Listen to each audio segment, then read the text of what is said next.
You feel it, don't you? Like something invisible pulling strings in your life. Not loud, not obvious, just always there. In your choices, in who you chase, in how you argue, in what you fear when you're finally happy. And maybe you've said it before. Why do I always end up here? This isn't just bad luck or personality quirks. There are forces within us, ancient, deep, and quiet, that guide our steps. Patterns so old we confuse them for who we are. Stories we didn't write, but now live by. And sometimes we suffer in silence because we don't know we're not the author. Today, I want to take you into a place most people never go. Not to blame, not to fix, but to see.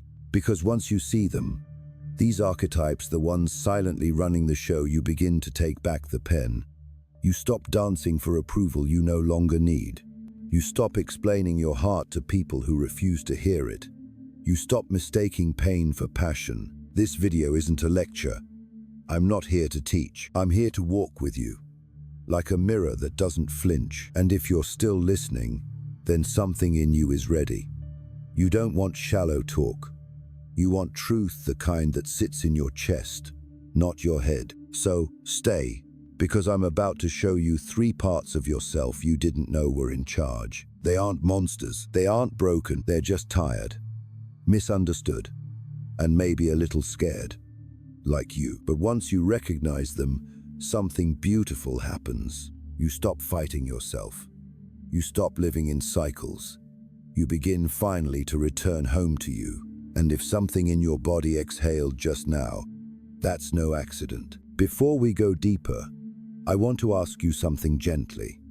If this already feels like it's made for you, if something is stirring in your chest or softening in your belly, would you like to stay close? You can do that by subscribing, by tapping the like button, but not for algorithms, for you, so you don't miss the things your soul has been quietly waiting for. Let's begin. There's a girl. She's maybe 7, maybe 9.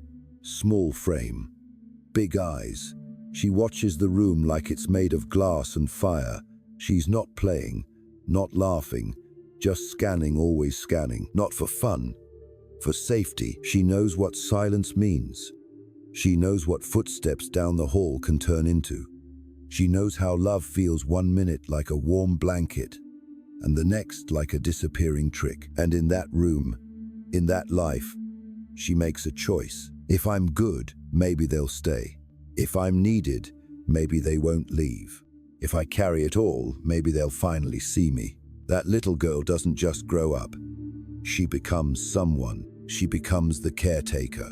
The first archetype. She's the one who puts everyone else first, because it feels safer to abandon herself than to risk abandonment by others. She's magnetic, reliable. She remembers birthdays, packs extra snacks, knows how you're really feeling without you saying a word.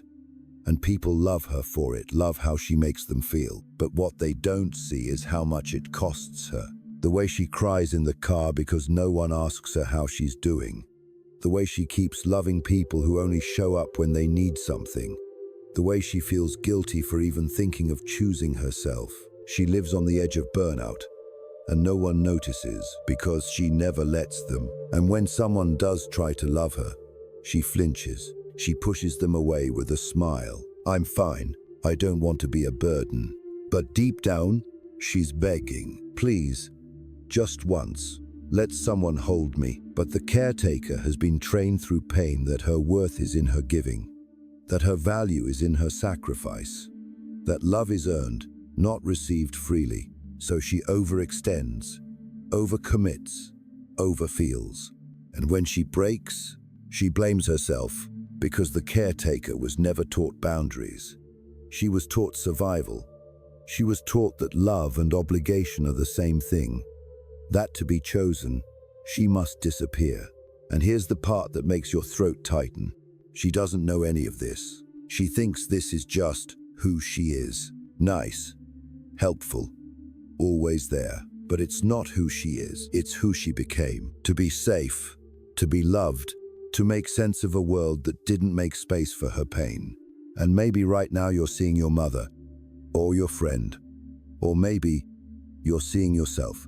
Maybe you've said yes when everything in your body wanted to scream no. Maybe you've held everyone else together while quietly falling apart. Maybe you've believed that if you just give enough, they'll stop leaving, but they don't. Because the love you keep trying to earn is the love you were never supposed to beg for in the first place. So if you're the caretaker, I want to tell you something you were never told. Your softness is not a service. Your love is not a transaction. You don't have to disappear to deserve being kept. Breathe. That's just the first. There's another one waiting. There's a boy this time. He's maybe 12, maybe younger. He's smart, you can see it in his eyes. Always thinking, always calculating. But behind that sharpness is a question he's never been able to shake. Am I enough? He's the kind of kid who wins awards and doesn't smile, gets straight A's and goes straight to his room. His wins are quiet. His pain is quieter. And when someone praises him, he nods politely but doesn't believe them, because underneath all that striving is a wound that whispers, you have to earn your place here. And so the second archetype is born. The achiever. You know this one. Maybe too well. She's the one with the resume full of accomplishments and a heart full of emptiness. He's the one everyone thinks is so put together, but no one knows the war he fights inside. They are driven, not by dreams, but by dread. Dread of being ordinary, dread of slowing down, dread of being seen without their mask of perfection. Because to the achiever, stillness is dangerous. Rest feels like failure. And vulnerability? That's just weakness wearing perfume. They grew up in spaces where love was conditional, where being good wasn't enough, you had to be exceptional, where praise came when you succeeded, and silence came when you didn't. So they built themselves into machines, efficient, productive, respected, but so lonely, because no one knows the real them. Not fully. Even when someone gets close, the achiever doesn't let them in. They fear that if someone saw the mess, the flaws, the fears, they'd run. Or worse, they'd pity them. And achievers don't do pity. They do power, or at least they pretend to. But behind the curated image, behind the filtered smile and the LinkedIn accolades, is a child who just wanted to be loved for being alive, not for being impressive. And you can hear it in the silence after the win. The emptiness after the goal is met.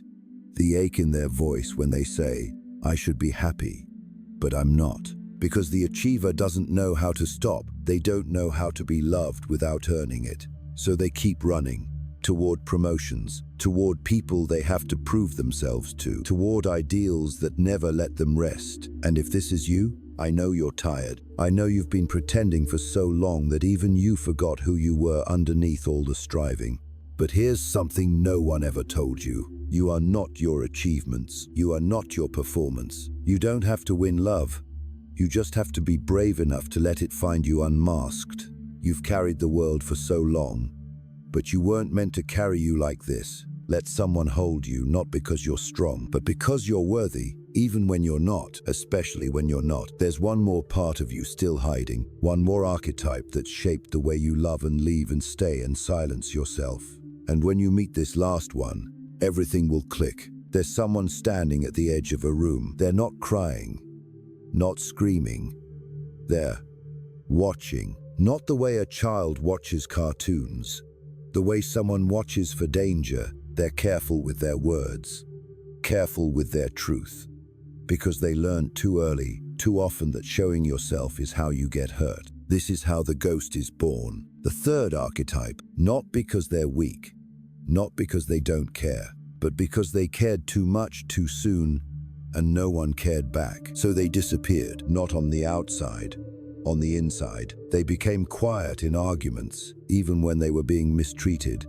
They shrank in relationships, even when they wanted to scream, "See me." They learned how to make themselves small emotionally, spiritually, even physically. They apologize when they haven't done anything wrong. They say, "It's fine," when it's absolutely not. They nod in rooms where they're breaking inside, because somewhere along the way, the ghost learned that being real meant being rejected. So they became likable, agreeable, pleasant, and so alone. You might not notice the ghost at first. They blend, they adapt. They're easy to be around because they never take up too much space, but deep inside they're screaming. Not loudly, not for attention, just for freedom. Because the ghost isn't empty. They're overflowing with stories never told, love never expressed, anger never allowed. They remember things they wish they could forget, moments where they showed their heart and were told they were too much, moments where they needed someone and were told to get over it. So now they flinch at closeness, not because they don't want intimacy, but because they don't trust what comes after. They fear that being seen means being judged. They fear that being known means being left. So they ghost themselves before anyone else can. But here's the heartbreaking truth. Ghosts are often the deepest feelers. They walk through life like shadows, but inside, they're poetry. Fire, storm, and the world loses something beautiful every time one of them hides. If this is you, I want to say something softly.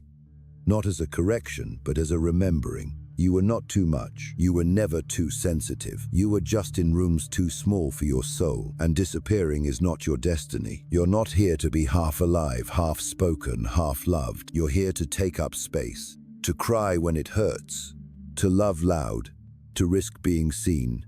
Yes, someone might leave, but someone might stay. And not because you edited yourself for them, but because you showed up as you. Unfiltered, unmasked, unghosted. So now we've met them. The caretaker, the achiever, the ghost. Not roles, not diagnose, just old survival stories we call me. But what happens when we stop calling them identity? What happens when we remember who we were before the fear? That's where we go next. There's a moment, quiet, almost invisible, when you realize you've been living someone else's rhythm, not your truth. Not your voice, just echoes of old roles passed down through pain. You became the caretaker because no one cared for you the way you needed. So you made care your identity. You became the achiever because love was doled out in exchange for gold stars, not given freely when you were messy and human. You became the ghost because being invisible was safer than being misunderstood. And now you're here, listening not by accident, but because something in you is stirring, a knowing, a whisper. This isn't who I am, it's who I had to be. And once you hear that voice, you can't unhear it. You start to notice the choices you make on autopilot, how you say yes to avoid disappointing someone, even when you're exhausted, how you keep proving yourself to people who would never choose you unless you shine, how you edit your feelings in real time just to keep the peace. It's subtle, but it's everywhere. You begin to see that your whole life, your habits, your patterns, your relationships was built around staying safe, not being seen. But the cost of safety is you, your joy, your voice, your boundaries, your aliveness. And the hardest part, the world rewards you for it. They love the caretaker when she makes their life easier. They admire the achiever when he never says he's tired. They accept the ghost because they never have to deal with their mess. But deep down, you know it's time to come back to yourself, not the curated self, not the self you perform, the you who doesn't have to explain your tears, the you who laughs too loud, feels too deep, and walks away when your peace costs too much, the you who existed before the roles.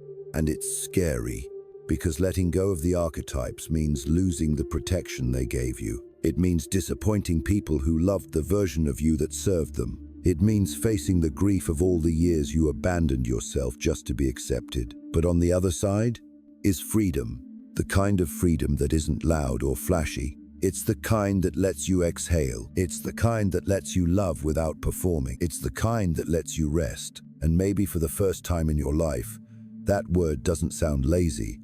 It sounds holy. You begin to ask different questions, not what do they need from me, but what do I need today? Not how can I be enough, but who told me I wasn't already? Not How do I stay invisible so I'm not rejected? But what if the right people can't find me until I'm visible? You start to choose you, not in a selfish way, in a sacred way. And this is where the shift begins. Not from force, but from love. There's no explosion when it happens, no dramatic breakthrough, no soundtrack swells, just a quiet moment maybe while washing dishes, or staring at the ceiling at 2 in the morning when you realize you're not angry anymore. Not scared, just ready to stop living like your needs are negotiable, ready to stop waiting for someone to give you permission to be whole, ready to stop performing identities you never actually chose. And you notice it in the little things first. You say no without justifying it. You rest without guilt. You cry and don't apologize after. You stop over-explaining yourself to people committed to misunderstanding you. You pause before you people, please, and ask, what part of me feels unsafe right now? And suddenly, healing isn't a mountain you're climbing. It's a room you walk into. A room that was always there, waiting behind the noise, behind the pretending, behind the layers you wore like armor. And inside that room, there's you, the real you, unrushed, undone, unafraid. You realize that the caretaker doesn't have to vanish. She just needs boundaries. She just needs to know that she can love people and love herself at the same time. That choosing herself isn't abandonment, it's belonging. You realize the achiever doesn't have to stop dreaming. He just doesn't have to tie his worth to what he does. He can rest, fail, start again, and he's still enough. And the ghost? They don't have to shout to exist. They just have to return to their body, to their truth, to the sound of their own name spoken with softness. Because here's the thing, you don't need to destroy the archetypes. You just need to reclaim the parts of you they silenced. The child who wanted to be held, the teen who wanted to scream, the adult who still wonders if they're too much or not enough. You bring them all home. You let them cry. You let them speak. You let them stop performing and start belonging, not to others, to themselves. And when you do this, you break the cycle, because suddenly, you're not chasing unavailable love. You're not proving your worth in every room. You're not ghosting your needs just to keep the peace. You become someone who speaks up gently, who walks away honestly, who stays present bravely. And people around you start to feel it. The shift, the softness, the power. They say, you've changed. And you smile, because what they really mean is, you finally came home. Somewhere deep in your body, something exhales. You didn't even know you'd been holding your breath this long. For years, maybe decades, you walked through life wearing shoes that didn't fit, smiling when you wanted to scream, clapping for others while starving for applause of your own. And no one knew, not really, because you were so good at hiding it even from yourself. You told yourself, it's not that bad. You told yourself, others have it worse. You told yourself, if I just try a little harder, but trying harder was never the answer. Because you weren't broken. You were just built in an environment that taught you love was something to earn. That selflessness was noble, even when it killed your joy. That silence was maturity, even when it crushed your voice. That success was the medicine, even when it numbed your soul. And slowly, you stopped asking for what you needed. You became the strong one, the dependable one, the invisible one. But inside, you missed you, the soft you, the messy you, the you who didn't have to be everything for everyone. And now, right now, you're remembering. You're remembering that your worth is not a resume, that your boundaries are not cruelty, that your feelings are not an inconvenience. You're remembering that you're allowed to want, that you're allowed to leave, that you're allowed to take up space without apology. You're not an archetype. You're not a survival pattern. You are breath and blood and memory. You are tenderness and wildfire and truth. And yes, those parts of you might have been hidden behind the caretaker's smile, the achiever's mask, the ghost's quiet steps, but they never left. They've just been waiting for this, for you. And now, a new question rises in you. What kind of life could I create if I was no longer performing? Not a perfect life, a real one, with honest relationships, with rest that doesn't come with guilt, with laughter that doesn't feel borrowed, with presence that doesn't need permission. You don't need to go back and fix everything. You just need to come back to yourself. Let the archetypes go home. Let the masks drop. Let the real you speak softly, bravely, without explanation. This is not the end of your story. This is where it begins. Welcome back.